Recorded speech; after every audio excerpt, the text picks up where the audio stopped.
House of people 02 Dhule Lok Sabha मतदारसाठी मी Abhinav Goyal returning officer पंजाब शोभा निदेश Maharashtra sponsored by Indian national congress यांना विजयी घोषित करतो।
आपण करू नका, येड्यापणा नका करू।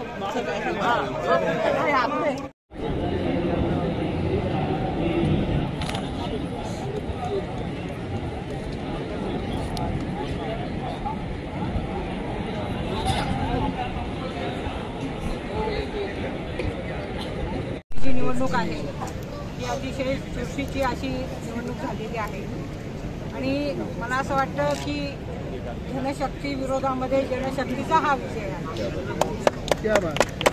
एक नंबर या लोकसभा मतदारसंघामध्ये सर्व शेतकरी बांधवांनी, महिलांनी, त्याचप्रमाणे युवकांनी, सर्व महाविकास आघाडी आणि इंडिया आघाडीच्या सन्मान्य शरद पवार साहेबांचा राष्ट्रवादी काँग्रेस पक्ष असेल, त्याचप्रमाणे इंदिरा काँग्रेसचे सर्व पदाधिकारी असतील, त्याचप्रमाणे उद्धव बाळासाहेब ठाकरे सेनेचे शिवसेनेचे सर्व पदाधिकारी असतील, त्याचप्रमाणे समाजवादी पार्टी, आम आदमी पार्टी, त्याचप्रमाणे मार्क्सवादी कम्युनिस्ट पक्ष, RPIचे सर्व घटक पक्ष या सगळ्यांनी एकत्र येऊन काम केलेलं आहे आणि अतिशय चांगल्या पद्धतीने या ठिकाणी एकत्रितपणे काम केल्यामुळे हा सगळ्यांचा विजय आहे। प्रत्येक मतदाराने अतिशय मनापासून या ठिकाणी ही निवडणूक स्वतःच्या हातामध्ये घेऊन मतदान केलेलं आहे आणि ही चुरशीची निवडणूक झालेली आहे। परंतु निश्चितपणे सर्व मतदार बांधवांचे, सर्व महाविकास आघाडी आणि मित्रपक्षांचे सगळ्यांचे मी मनापासून या ठिकाणी आभार व्यक्त करते आणि या निवडणुकीमध्ये मला जो काही विजय मिळालेला आहे, मी धुळे लोकसभा मतदारसंघाची प्रामाणिकपणे मी या ठिकाणी सेवा करणार आहे। मागासवर्गीय बांधव असतील, अल्पसंख्याक बांधव असतील, मुस्लिम समाजाचे बांधव असतील, दलित समाजाचे बांधव असतील, सगळ्यांनी या ठिकाणी मला आशीर्वाद दिलेले आहेत आणि मला मतदान केलेलं आहे। ओबीसी बांधव असतील, त्याचप्रमाणे सर्व मराठा समाज असेल, सर्व समाजाच्या बांधवांनी आणि शेतकरी बांधवांनी मला खूप सहकार्य केलेलं आहे आणि त्यांचं जे काही काम आहे निश्चितपणे मी प्रामाणिकपणे करणार आहे। धुळे लोकसभेचा विकास हाच माझा एकमेव ध्यास राहणार। काय सांगाल